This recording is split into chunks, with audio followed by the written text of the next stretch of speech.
ဖို့ပြပြချင်ပါရဲ့ရွှေရုံရွှေကြားလို့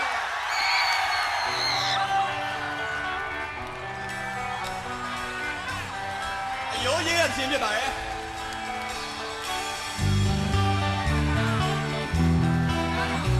အားရလား